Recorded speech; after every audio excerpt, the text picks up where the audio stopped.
여러분, 오늘 세례 주일인데 세례가 뭡니까? 세례를 현상적으로 설명을 하면 목사가 물로 성삼위 하나님의 이름으로 베푸는 예식이 세례입니다.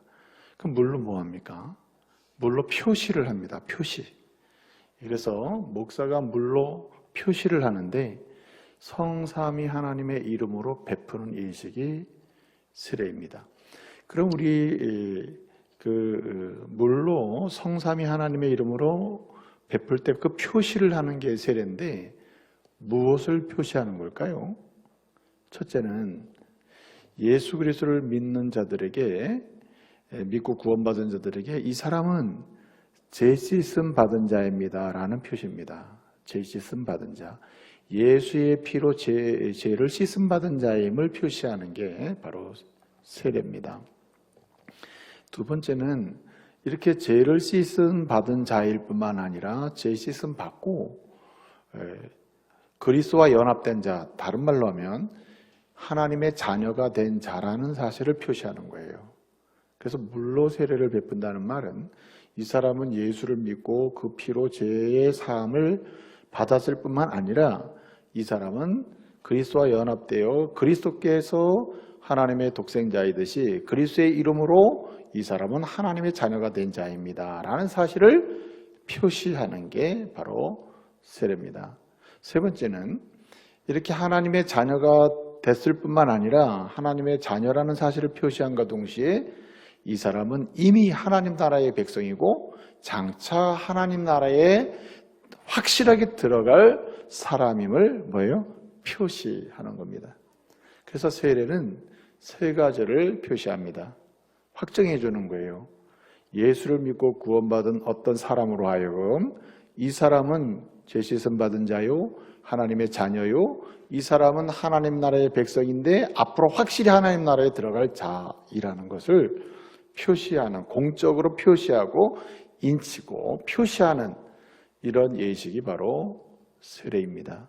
그래서 세례를 진정으로 믿음으로 받으면 그 믿음으로 세례를 받는 자에게 이 세 가지 영역에서 아주 풍성한 고백과 은혜를 더욱더 체험하게 되는 겁니다. 여러분, 중요한 것은 뭐냐면 믿음으로 예수를 믿음으로 구원받은 자에게 세례를 베푼다는 거예요. 예수를 믿지 않는 데 세례를 베풀 수는 없습니다. 왜냐하면 세례란 죄 씻었다고 하는, 죄 씻음 받았다는 것을 표시하는 것이고 자녀된 자라는 걸 표시하고 천국 백성이요 천국에 들어갈 자임을 표시하는 거기 때문에 아직 믿지도 않고 구원도 못 받고 죄 씻음도 못 받고 하나님의 자녀도 아닌 사람에게 세례를 베풀면 안 되죠. 세례란 표시니까. 표식이기 때문에 함부로 세례를 하면 안 돼요. 그러므로 세례는 무엇을 전제로 합니까? 믿음을 전제로 해요. 믿음을. 그래서 예수 그리스도를 믿고 진실로 믿고 구원받은 자에게 잘하는 것을 전제하고 뭘 베푸냐면 세례를 베푸는 것입니다. 만약에 난 믿음이 없어요, 안 믿어요, 믿어지지도 않아요, 그러면 세례를 베풀 수가 없습니다. 어떤 사람은 이렇게 얘기합니다. 이 사람은 세례를 주면 잘 믿을 것 같아요, 지금 믿음이 없어도. 그러니까 먼저 세례 주고 믿게 하면 안 될까요? 이건 안 됩니다.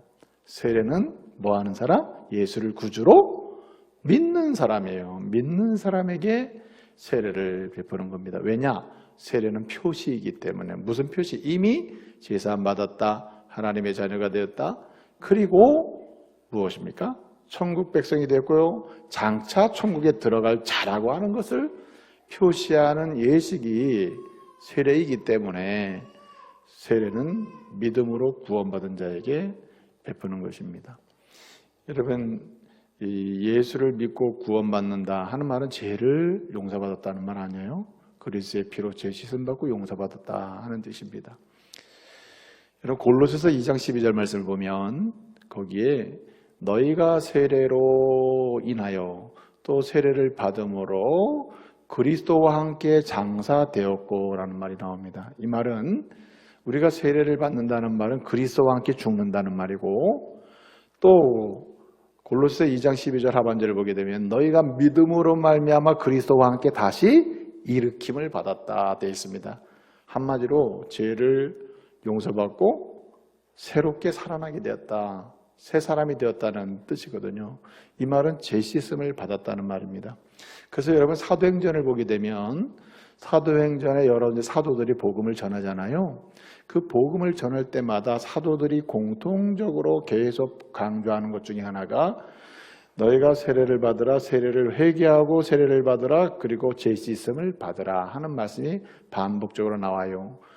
문자적으로는 죄 씻음 받으세요, 세례 받으세요 라는 말이 이렇게 순서가 바뀔 수도 있고요.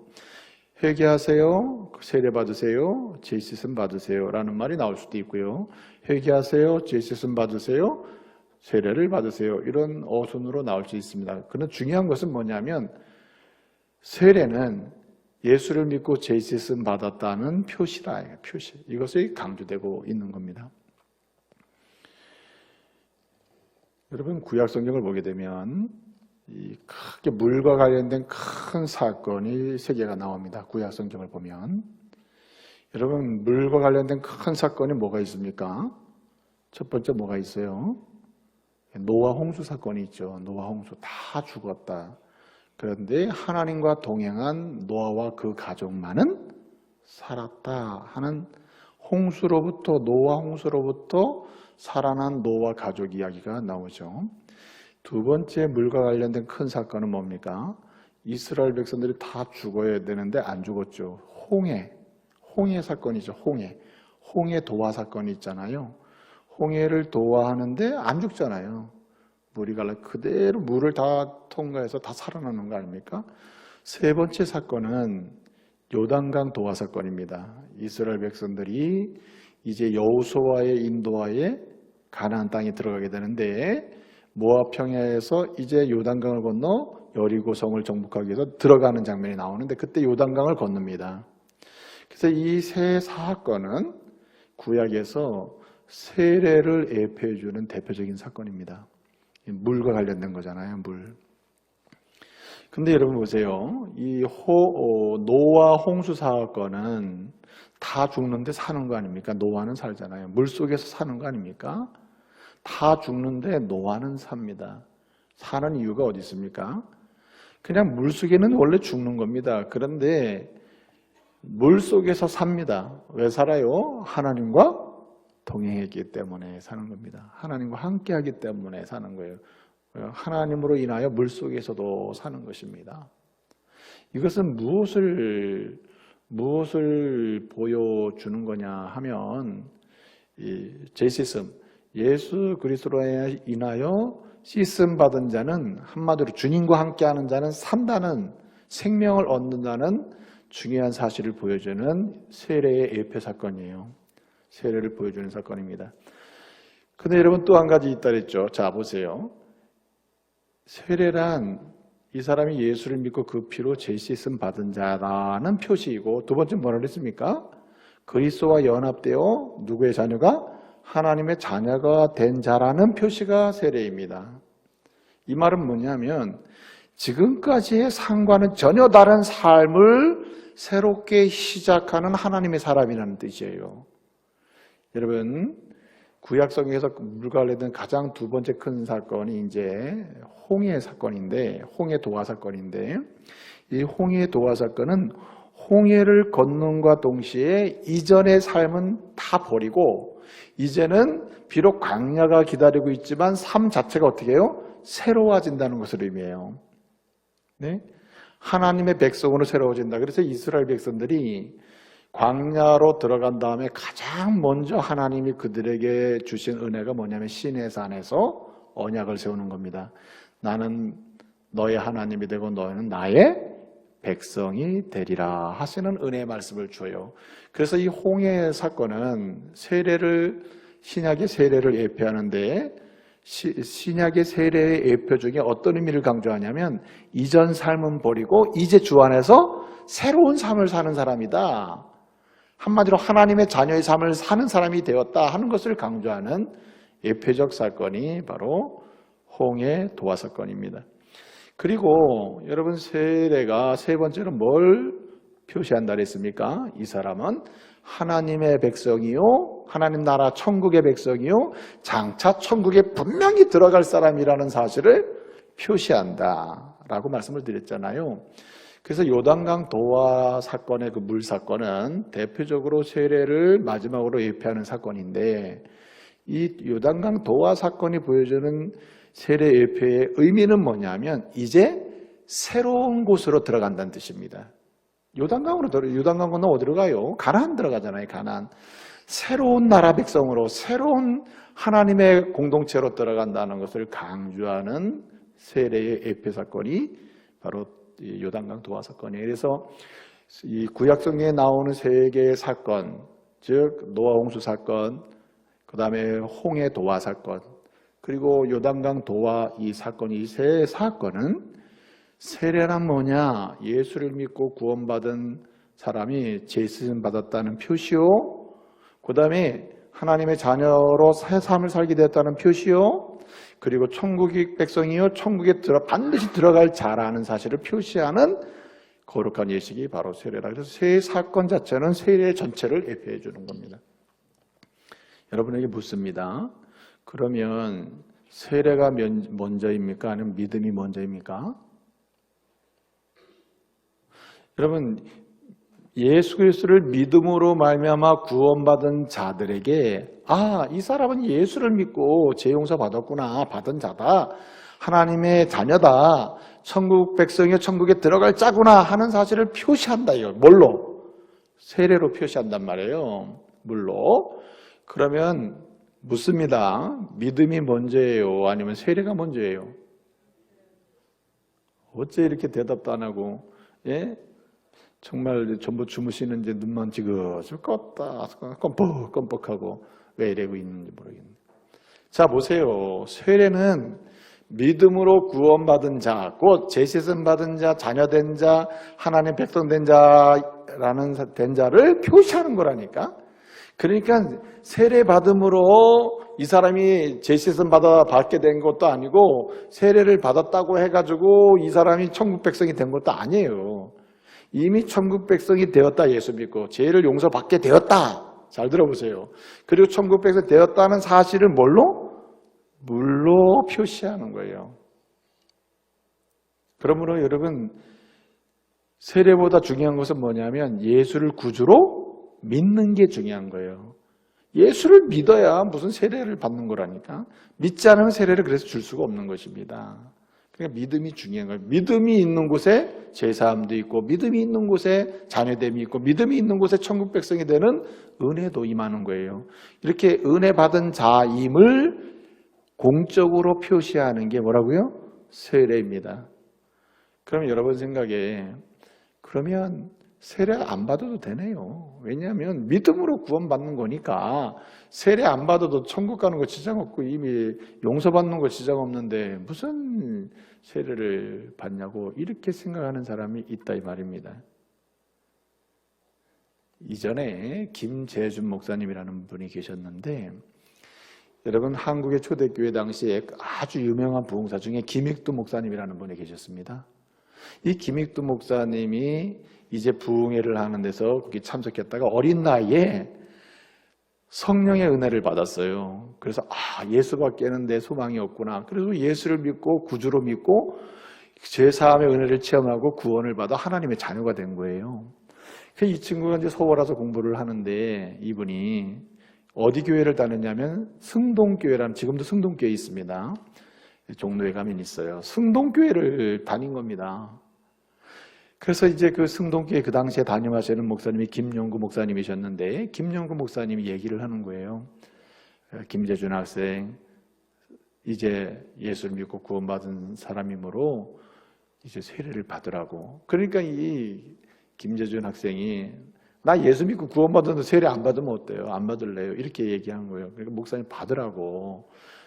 예수 믿고 구원받은 사람, 제사함 받은 사람, 자녀된 사람, 천국 백성 된 사람, 천국에 들어가 확실한 사람은 세례를 받는 거야. 그게 꼭 받아야 된다. 이러니까 이 김재준 학생의 마음에는 뭐 예수 믿고 구원받으면 됐지. 세례 받고 막 집사님 되고 장로님 되신 분들이 더 못된 짓 많이 하네. 이렇게 보니까 순종도 안 하고 차라리 뭐 세례 안 받는 게 낫겠네 이런 마음이 들었다 이 말이죠. 그러니까 이 김영구 목사님이 하도 이게 말을 잘 안 들으니까 얘기를 해준 거예요. 야, 잘 얘기 들어보라고. 어떤 남자와 여자가 눈이 맞아서 연애를 하게 됐어. 그래서 사랑하게 됐어. 그래서 우리 같이 살자 하고 결혼식도 없이 같이 살게 되었고, 그리고 아들도 낳고 딸도 낳게 되었어. 그러면 이 엄마 아빠는 아들과 딸들에게 뭔가 꺼리한 게 있겠어? 아니면은 자랑스럽겠어? 그 약간 꺼리낌이 있죠. 왜? 불안해서. 공적으로 결혼식 없이 이러고 산다는 게 얼마나 내적으로 부담이 되겠어요. 실제로 사랑 안 하는 건 아니야, 두 사람이. 사랑하고 다 해가지고 다 같이 살고 있어요. 그러나 공적으로 많은 사람들 앞에서 결혼을 통해서 우리는 이렇게 부부입니다 라고 공적인 예식이 없이 산다는 게 항상 마음에 부담이 되는 겁니다. 네? 그러면서 얘기를 하는 거예요. 세례란 이렇게 진실로 예수님이 구원받은 사람이 공적으로 우리 예수님은 나의 신랑이 나는 주님의 신부입니다. 나는 예수님 때문에 구원받은 주님과 뗄래야 뗄 수 없는 사람이 이렇게 공적으로 예식을 하는 게 뭐라고요? 세례다. 이렇게 가르쳐 준 겁니다. 그래서 반드시 뭐 해야 된다고요? 세례는 받아야 된다. 그래서 받았다는 얘기예요, 이 사람이. 네? 김재준 목사님 아주 훌륭한 목사님, 이분이 나중에 훌륭한 목사님 되시는데, 여러분 생각에 예수 믿고 구원받으면 됐지 세례는 안 받으면 어떠냐 이렇게 하는 사람인데 그래서는 안 된다는 겁니다. 근데 여러분 이 세례가 예수 믿고 구원받은 주님과 뗄래야 뗄 수 없는 관계를 맺게 된 사람이 공적으로 하는 하나의 예식이다라고 해서 꼭 받아야 되는 건 아니에요. 왜 받아야 되는가? 중요한 것은 우리가 예수를 믿고 죄 씻음 받고 자녀되고 천국 백성 된 것을 표시하는 게 세례인데, 그렇게 자녀되고 죄 씻어주고 천국 백성 되게 하신 예수님이 이 땅에서 우리를 죄 씻어주시고 자녀되게 하고 천국 백성 되게 하시는 십자가 사역을 공적으로 행하시기 전에 제일 먼저 행하신 게 뭐냐면 세례를 받으신 겁니다. 그래서 여러분 마태복음 3장 13절을 보게 되면 예수님이 어떤 이 세상에 오셔서 공적으로 어떤 일을 하시기 전에 제일 먼저 하신 게 뭐라고요? 세례를 받은 겁니다.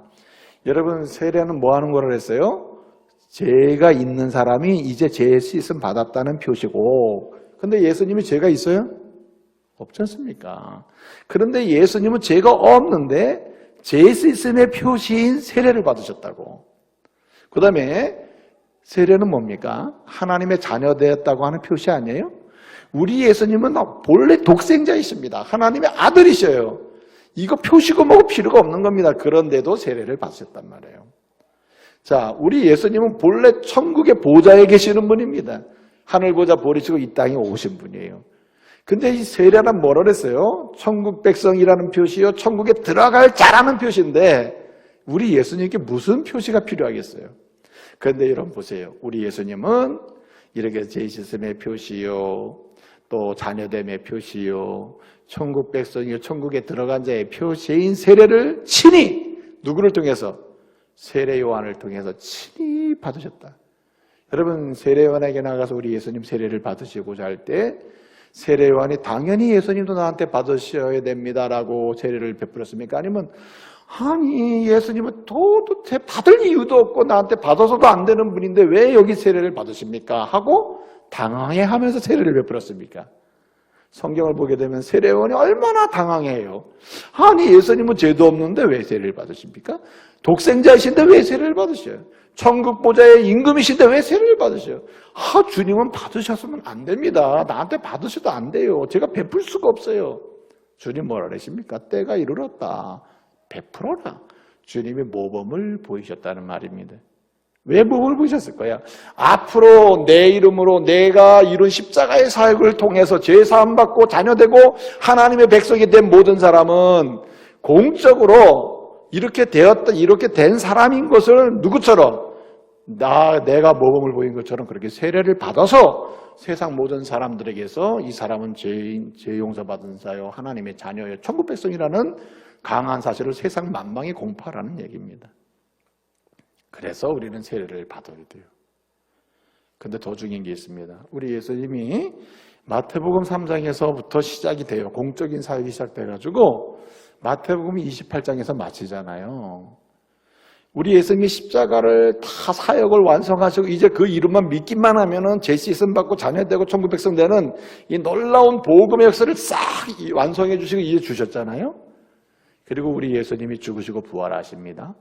그리고 이제 승천하시기 전에 마지막으로 주신 유언이 뭐예요? 예수님이 마태복음 28장 19절을 보면 너희는 가서 모든 족속으로 뭐예요? 제자를 삼아라 했습니다. 모든 족속으로 제자를 삼으라는 말은 예수님을 전하라는 말이에요. 예수 믿어야 제시선 맞습니다. 예수 믿어야 자녀됩니다. 예수 믿어야 어디 가요? 천국 갈 수 있습니다. 이거 전하라는 말이고, 이렇게 해서 예수를 믿고 제시선 맞고 자녀되고 천국 백성이 된 사람이 있으면 두 번째 19절에 보면 가서 복음을 전하고, 그 다음에 뭐 해라 그랬어요? 이런 사람이 생기면 네? 아들과 성령과 성부의 이름으로 뭐 해래요? 세례를 주고 했습니다. 19절에 보면 가서 모든 족속 제자를 삼아 아버지와 아들과 성령의 이름으로 세례를 줘. 누구에게 줍니까? 예수를 믿어서 제시선 받은 사람, 아들 된 사람, 그 다음에 뭐 된 사람? 천국 백성 된 사람에게 세례를 주라는 거예요. 이게 마지막 예수님의 부탁입니다. 그러므로 예수님이 친히 모범을 보이셨고 예수님이 마지막에 최고의 유언을 하고 가신 게 세례를 베풀으라는 거예요. 그러면 어떻습니까? 누구든지 예수를 믿고 제사 받고 자녀가 되고 천국 백성 된 사람, 천국에 들어갈 사람은 뭘 받아야 돼요? 세례를 받아야 하는 것입니다. 근데 더 중요한 것은 뭐냐면 이렇게 세례를 받을 때, 믿음으로 세례를 받을 때 우리 하나님은 그냥 그걸 물로 표시하는 표시로 끝나지 않는다. 이럴 때 하나님 뭘 주셔요? 따라서 은혜를 주시는 것입니다. 은혜를 주셔요. 믿음으로 내가 제시선 받은 자입니다. 믿음으로 하나님 자녀된 걸 감사합니다. 믿음으로 하나님의 백성 되고 난 천국 백성이 된 걸 감사합니다. 앞으로 천국 갈 줄을 믿습니다. 이러한 믿음의 고백 속에 세례를 받잖아요. 그냥 물로 표시만 끝나는 게 아니라 실제로 성령을 통해서 은혜를 주신다는 겁니다. 그래서 세례는 반드시 받아야 되고, 세례는 따라서 은혜의 통로다. 통로가 되는 것입니다. 은혜의 통로. 은혜를 베푸시는, 하나님은 은혜를 받는 통로가 세례를 받을 때 은혜를 받는 거예요.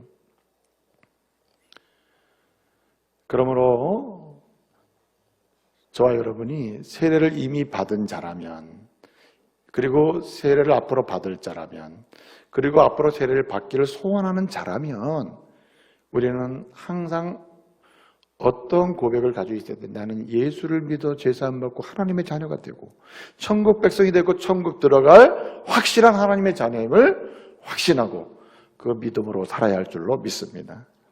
그렇기 때문에 우리는 세례를 받은 다음의 삶이 대단히 중요해요. 세례를 받은 사람은 어떻게 살아야 되느냐, 이게 중요하단 말이에요. 여러분, 세례 받은 사람은 정말 어떻게 살아야 되는가? 지속적으로 그 은혜를 고백하고 누리며 살아야 되는데, 어떤 사람이 세례를 받은 사람으로서 그 은혜를 누리고 사느냔 말이에요. 어떻게 살아야? 오늘 27절 말씀 보게 되면 이렇게 말씀합니다. 그리스도와 합하기 이하여 세례를 받은 자는 무엇으로 옷 입었습니까? 그리스도로 옷 입었느니라고 했습니다. 그러므로 세례받은 사람은 어떻게 살아야 되느냐? 세례받은 사람으로서 은혜를 누리며 살기 위해서는 항상 그리스도로 옷 입은 사람답게 살아야 됩니다. 자, 옷은 어떤 기능을 합니까? 옷에 두 가지 기능이 있어요. 첫 번째 기능은 가림의 기능이 있습니다. 가립니다. 가려줘요. 부끄럽고 가려야 될, 보이지 않아야 될 것을 가려줍니다. 옷은 가려주는 기능이 있습니다. 두 번째로 옷은 뭐 하는 기능이 있습니까? 드러내는 기능이 있어요. 여러분이 옷 입을 때 뭔가 보여주고 싶지 않아요? 이렇게 입으면 아름답게 보이겠지. 이렇게 입으면 내 이미지가 선해겠지. 이렇게 입으면 누군가가 나를 볼 때 매력적으로 보겠지 하는 뭔가가 있다 이 말이죠. 그래서 옷의 기능은 첫째는 가리는 것이요, 둘째는 드러내는 것입니다. 역설이죠, 역설. 그렇지 않습니까? 아니, 가리는 건 뭐고 또 드러내는 건 뭐냔 말이에요. 근데 이게 옷의 기능의 이중적 기능이에요. 그러니까 하나는 가립니다. 하나는 드러냅니다. 마찬가지로 세례받은 사람은 어떻게 살아야 하는가? 그리스도로 옷 입은 사람답게 살아야 된다. 그럼 그리스도로 옷을 입었다는 말은 뭘 가리는 겁니까? 허물과 죄를 가리는 것이고, 드러내는 것은 또 무엇입니까? 주님의 아름다운 품성을 드러내는 거예요.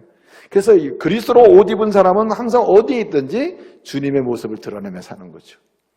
자기의 부끄러운 것은 어떻게 해요? 주님의 옷으로 가리고 드러내고 사는 것입니다.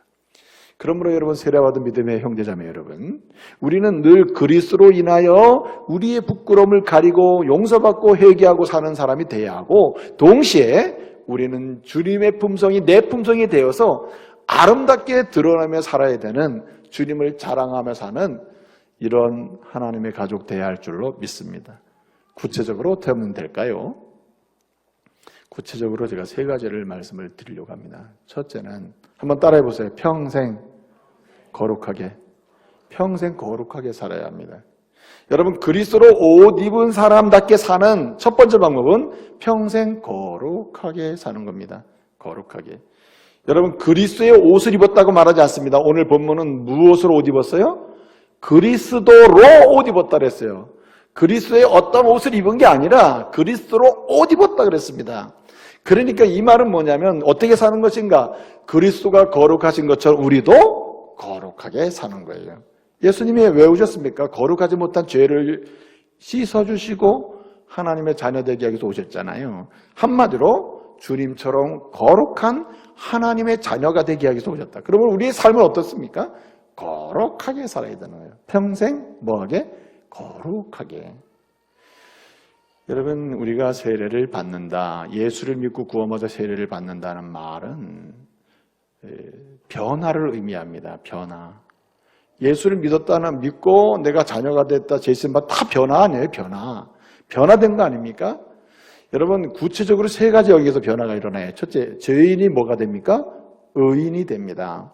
두 번째는 세상에 속한 사람이 하나님의 공동체, 예수께서 세우신 공동체, 교회에 소속되게 됩니다. 세상 사람이 아니라 교회의 사람이 돼요. 세 번째는 지옥에 속한 사람이 어디예요? 천국에 속한 사람이 됩니다. 지옥으로 갈 수밖에 없는 사람이 천국에 가는 사람이 되는 거예요. 그러면 여러분 생각해 보세요.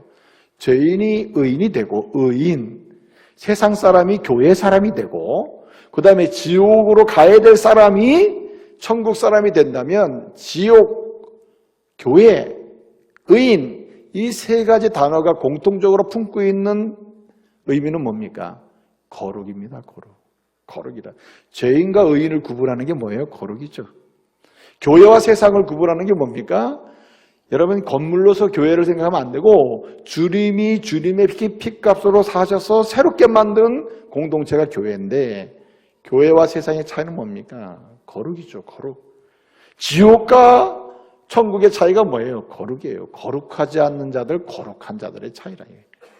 그렇기 때문에 그리스도로 옷 입은 사람답게 세례받은 사람은 항상 평생 거룩을 추구하며 살아야 됩니다. 거룩을 추구하며 살아야 돼요. 신학대학의 한 여교수님이 하는 얘기를 들었는데 굉장히 충격을 받으셨더라고요. 이 여교수님이.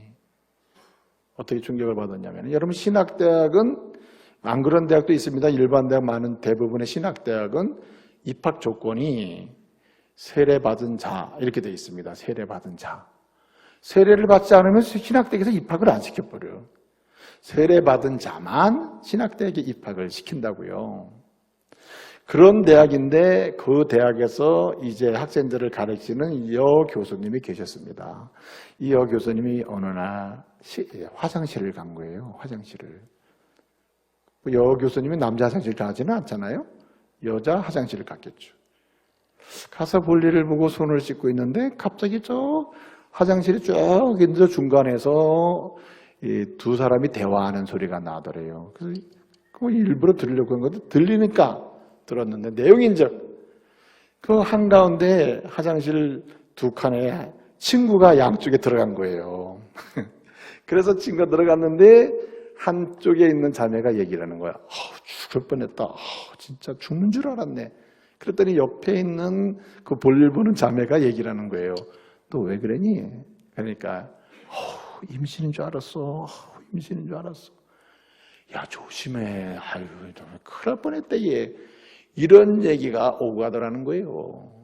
그래서 이 여교수님이 충격을 먹고, 와, 이 신학대학의 여학생들 사이에서 이런 얘기가 올 정도로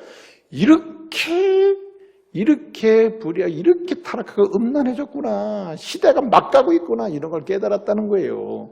그래서 너무 속상해서 그날 울면서 기도했다. 하나님, 이 학교에 신학대학의 여학생들이 이런 대학 오갈 정도면 이게 세상이 어떻게 되는 겁니까? 하나님의 의의 복음과 능력의 복음이 누구 손에 의해서 전해진단 말입니까? 여러분, 이렇게 거룩하지 못하고 거룩을 사모하지도 않고 교회는 출석하나 실제로 주님이 주신 그 구원의 은혜의 감동이 없고 거룩함을 추구하지 못하는 이런 시대가 되었다. 이게 얼마나 불행한 시대냐 말이에요. 요즘에 여러분 신학생들, 우리 전사님들, 예? 전사님들도 총각 전사님들은 뭐 교제를 할 거 아니에요. 교제하다가 헤어지고 교제하다가 헤어질 수도 있겠죠. 예?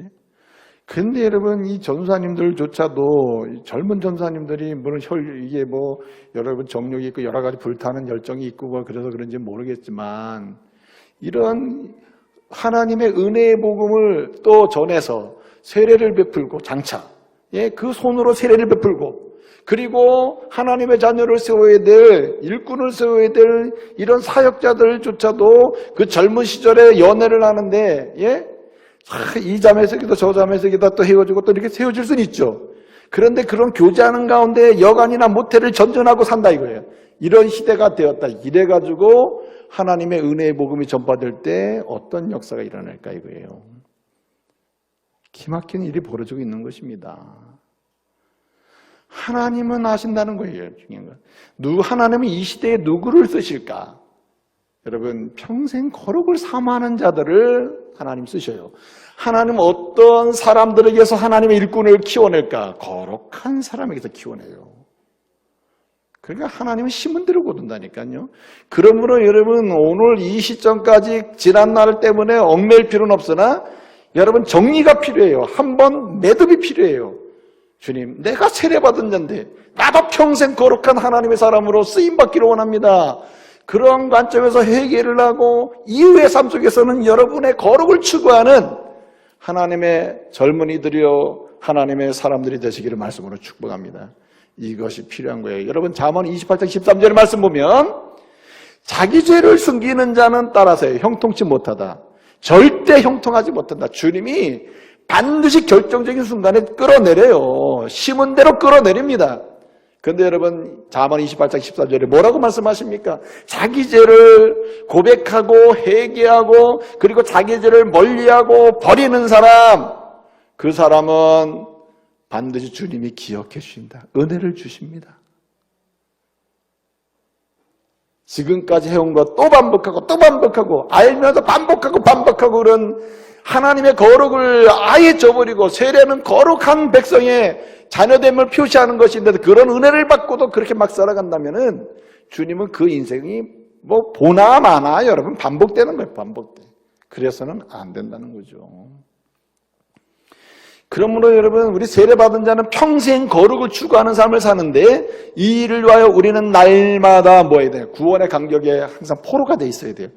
내가 주님의 은혜로 피 흘리심으로 주의 죽으심으로 죄에서 한복과 하나님의 자녀가 됐다. 나는 순결한 백성이다. 나는 함부로 내 몸을 사용하지 않는다. 나는 함부로 내 마음을 세상에 던지지 않는다. 나는 함부로 내 사고와 세계관을 흔들지 않는다. 오직 주님 안에서 나는 전진한다. 이런 배짱이 있어야 돼요. 구원의 간격을 붙들고 살자. 두 번째는 여러분 끊임없이 자복하는 인생 돼야 할 줄 믿습니다. 자기를 돌아보고 오늘까지 자복하고 회개하고 자복하고. 그래서 단호하게 오늘까지 내가 주님이 싫어하는 일을 반복해왔다면 습관적이었다면 주님 끊는 투쟁이 필요해요. 거기에 희열이 있어요. 성령의 감동을 주십니다. 기쁨을 주셔요. 두 번째는 세례받은 자는 그리스도로 옷 입은 사람답게 살아야 되는데 이것은 무엇인가? 평생 사랑입니다. 따라합시다. 평생. 평생 사랑하며, 평생 거룩하게, 두 번째는 평생 사랑하며 사는 거예요. 여러분, 주님께서 이 땅에 오셔서 십자가를 완성하시고 그리고 승천하시기까지 주님이 주신 은혜가 뭡니까? 끝까지 사랑하신 거 아니에요. 끝까지 사랑하는 거 아닙니까? 주님 평생 사랑하신 거 아니에요. 그러므로 여러분, 주님이 우리를 사랑하신 것처럼, 나 같은 죄인 사랑하신 것처럼 우리 어떻게 됩니까? 우리는 조건 없이 우리의 형제들을, 가족을 사랑해야 돼요. 저는 상담하면서 한 10여 년 동안 계속 상담하시는 분이 계속 반복적으로 하는 말이, 이런 말을 하시는 분이 있어요. 나는 결혼을 잘못했습니다. 진짜 결혼 잘못해가지고 내가 이렇게 고생한다고 계속. 상담하면서 계속 공통적으로 하는 말이 뭐냐면, 만나가지고 계속 결혼 잘못해가지고 내가 고생한다고. 결혼 잘못해가지고 고생한다고. 이 사람은 세례받은 자의 태도가 아니라고. 물론 폭력적이요, 비인간적이요, 아예 인간적인 어떤 관계성이 되지 않는 남성이나 여성은 아예 상대조차 할 필요도 없죠. 그게 상대가 안 되니까.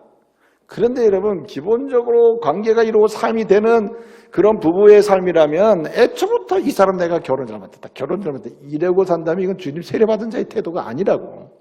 어떻게 됩니까? 결혼 잘못했다가 아니라 하나님이 이 사람이 내게 주신 은혜의 선물인데, 이 상태를 나 같은 죄인, 내가 얼마나 지저분하냐. 근본적으로 죄인, 나 같은 죄인을 사랑하신 주님이 내게 제사함과 자녀됨의 은혜를 주셨으니 나도 사랑하며 살리라, 이렇게 가야 된다 이거예요. 힘들고 어려운 일이 있으나 주님이 날 향한 사랑을 생각하면 오늘도 사랑할 수 있는 여유가 생기는 거죠. 이렇게 넓이가 생기는 거죠. 그래서 여러분, 세례는 사랑의 기초가 되어 있어요. 주님의 조건 없는 사랑의 기초가 돼요. 그러면 세례받은 사람은 그리스도로 옷 입었다는 말은 그리스도께서 사랑하는 것처럼 우리도 사랑하는 겁니다. 평생 사랑하며 가는 거예요. 예? 저와 여러분의 여정 속에 조건 없는 사랑. 그래서 여러분, 본래 가정으로 돌아가잖아요. 가정에서는 세례받은 자들은 어떤가? 부모는 사랑으로 양육하고, 자녀는 사랑으로 효도하고, 부부는 어떻습니까? 조건 없이 사랑하는 거죠. 이게 평생 사랑의 공동체의 특성입니다.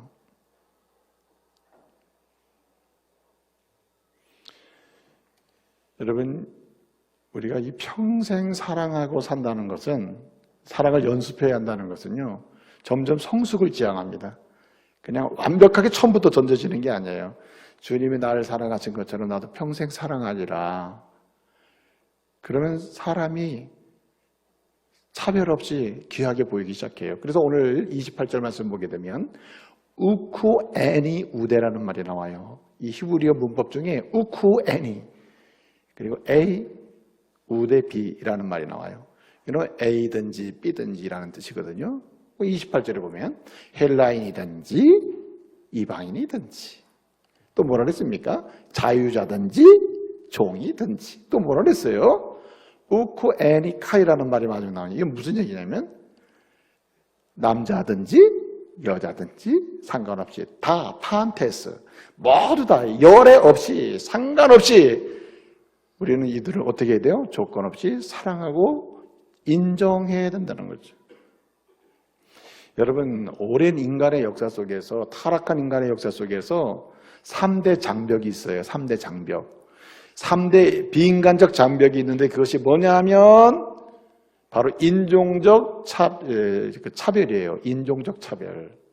그래서 오늘 말씀 지적하고 있는 거예요. 28절에 헬라인이든지 유대인이든지 뭐 이런 차별을 얘기하는, 이거 차별하지 말라는 겁니다.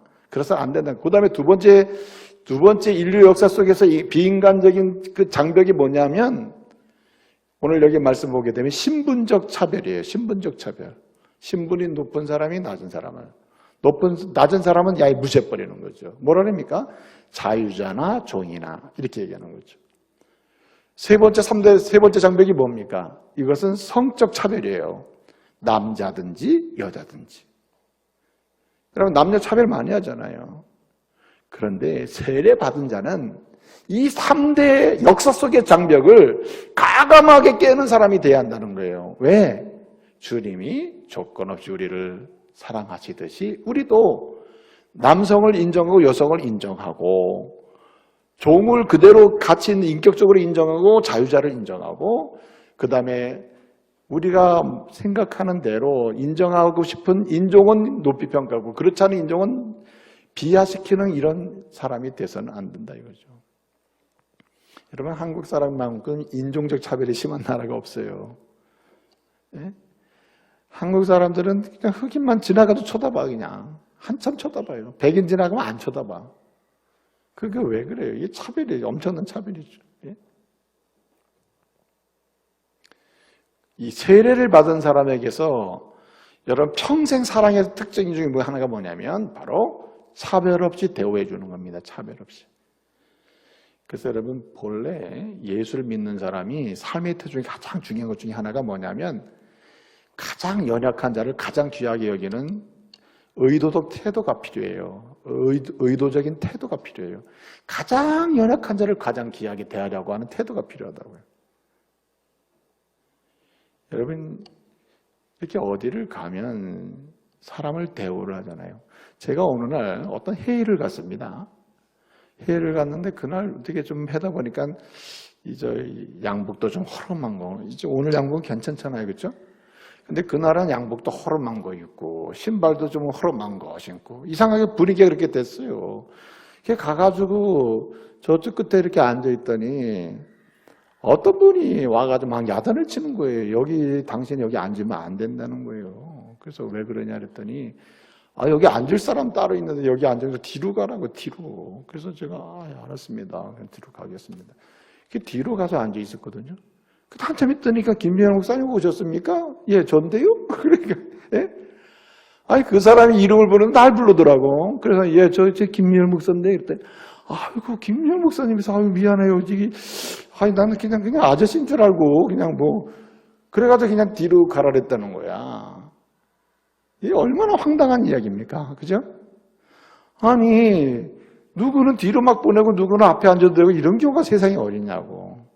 이거야말로 세례받은 자에게 있어서 가장 불행한 일입니다. 세례받은 자는 평생 사랑이에요. 그 사랑의 가장 실제적인 태도가 뭐냐면 차별 없이 사람을 대하는 겁니다. 차별 없이. 가장 약한 자를 가장 귀하게 대하는 거예요. 그래서 사도 바울은 갈라디아 교회 성도들에게 편지를 쓰면서 갈라디아서의 주제는 자유입니다. 자유. 예수 믿고 구원받은 자에게 주신 그 최고의 선물은 프리덤, 자유다. 자유. 죄로부터 자유, 악으로부터 자유, 차별로부터 자유, 세상으로부터 자유, 세상 권력으로부터 자유, 자유가 주제입니다. 그러면 자유라는 주제를 쓰면서 오늘 얘기하는 게 뭡니까? 세례받은 사람은 평생 살아가면서 하는 그 사랑의 실제는 뭐냐? 차별 없이 대우해 주는 거예요. 차별 없이. 여러분의 마음에 어떤 공동체 어디서든지 가장 저 사람은 좀 조심해야 되겠네, 저 사람 잘 대해야 되겠네 이런 마음을 정말 아무도 봐주지 않는 아무도 대화하지 않는 이 사람에게 가서 그 마음을 나누게 되면 이 사람은 복받을 사람이에요. 평생 사랑할 수 있는 사람이라고. 이런 은혜가 있기를 말씀으로 축복합니다. 마지막 한 가지는 평생 따라서요. 평생 헌신입니다. 평생 헌신. 그리스도로 옷 입는다는 말은 주님께서 평생 아버지의 영광을 위해 헌신했듯이 우리도 아버지의 영광을 위하여 하나님의 영광을 위하여 헌신하는 거예요. 하나님이 좋아하시는 일을 위해서 헌신하는 겁니다. 이것이 세례받은 자가 그리스도로 옷 입고 살아가는 방법이에요. 평생 주님이 좋아하는 일에 헌신하는 겁니다. 그래서 여러분 고린도 전서를 보게 되면 사도 바울이 계속 강조하는 것 중에 뭐냐면 4장 16절에 너희 몸을 하나님께 영광 돌려라. 10장 31절 뭐라 해요? 먹더니 마더니 다 하나님의 영광을 위하여 하라. 평생 헌신하는 건 평생. 당신이 무엇을 하든 뭘 어디를 하든 평생 헌신 하나님의 영광을 위해서. 하나님이 좋아하는 일을 위해서 헌신하라는 거예요. 한마디로 한 공동체, 무너진 공동체, 어려운 곳에 항상 어떻게 해요? 질서를 세우고 아름답게 만드는 일을 헌신하는 거죠. 주님이 좋아하는 가치를 실현하는 일에 헌신하는 것입니다. 여러분 어제 100만 명 이상이 모였다고 그래요. 서울에. 그만큼 대한민국의 그 백성들의 마음이 상실해 있다. 상실감에 빠져 있다는 겁니다. 너무 슬프다는 뜻이죠. 이렇게 생각해도 슬프고 저렇게 생각해도 슬프고 이게 우리 민족이 우리 조국이 어떻게 갈까 너무 궁금한 거예요. 그러니까 사람들이 거리로 나오는 거죠. 어떤 사람은 거리를 나오는 걸 탓합니다. 탓할 일은 아니에요. 거리로 나오는 것은 그만큼 가슴이 아프다. 상실감이 있다는, 물론 조직적으로 어떤 목적을 가진 사람들도 있겠습니다만은 대부분은 그렇지는 않아요. 어떤 상실감 때문에 나오죠. 가슴이 아프다. 네? 여러분 이렇게 민족적으로 조국의 위기가 있을 때 어떻게 되냐? 백성들은 위로가 필요해요. 백성들은 위로가 필요한데 위로가 필요할 때에 국가의 리더십들은 위로가 필요한 사람들처럼 같이 그렇게 움직여서는 안 되는 겁니다. 예? 뭐 하야하세요, 내려오세요, 우리는 슬퍼요, 뭐 투쟁합시다 이러고 있을 수는 없는 거예요. 여러분들이 신앙생활 하다가 마음에 크게 상처를 입고 하나님 믿어지지 않아요. 하나님 믿고 싶지 않아요. 교회 가고 싶지도 않아요. 그리고 여러분들이 교회도 안 오고 자꾸만 세상에서 방황하고 있어. 그러면 내가 여러분이 그 사실을 알았다 쳐요. 그러면 여러분에게 가서 나도 하나님 믿어지지 않아. 요새 살만 나도 안 나. 나도 목사지만. 그래 우리 같이 그냥 슬퍼하고 한번 아파해보고 그냥 방황 한번 해보자 이러면 돼요? 안 되죠. 제가 드리려고 하는 말씀은 평생 헌신하는 것, 이것이 세례받은 자의 삶의 태도인데 그런 삶을 살아야 되는데 평생 하나님 영광을 위하여 하나님 좋아하는 일을 위하여 헌신할 때 중요한 것은 뭐냐면 하나님의 말씀을 따라가야 한다는 거예요. 그러면 나도 실망감이 있고 성도들도 실망감이 있을 때 성도들을 찾아가서 그래요 나도 솔직히 요즘 하나님 믿어지지가 않아. 내가 설교하자면 어쩔 수 없이 하는 거예요. 이러면 됩니까? 어떻게 해야 돼요? 나도 답답하고 문제가 있지만 어떡합니까? 리더십으로 하나님 세워주셨으니까 어떻게 해요? 성경을 가져가서 이럴 땐 이렇게 약속했고 저럴 땐 이렇게 약속이 돼 있으니 이 말씀 붙들고 가면 다시 질서가 세워지고 교회는 아름다워지고 당신의 영혼은 너무나 빛날 게 아니냐. 약속을 믿고 한번 가보자 이렇게 얘기해야 되는 거예요. 그래 안 그래요? 그래서 평생 헌신에 그 가운데는 뭐가 있냐면 말씀이 있는 것입니다. 말씀이. 저는 우리나라의 지도자들을 신뢰해요. 개별적으로 뭐 욕하는 분도 많은데 대통령 되고 싶어 하시는 분들 많잖아요. 많은데 그분들 대단히 훌륭하신 분들입니다. 여러분들은 뭐 누구는 어떻게 욕하는데 여러분이 욕할 만큼 수준이 낮은 사람들이 아니에요.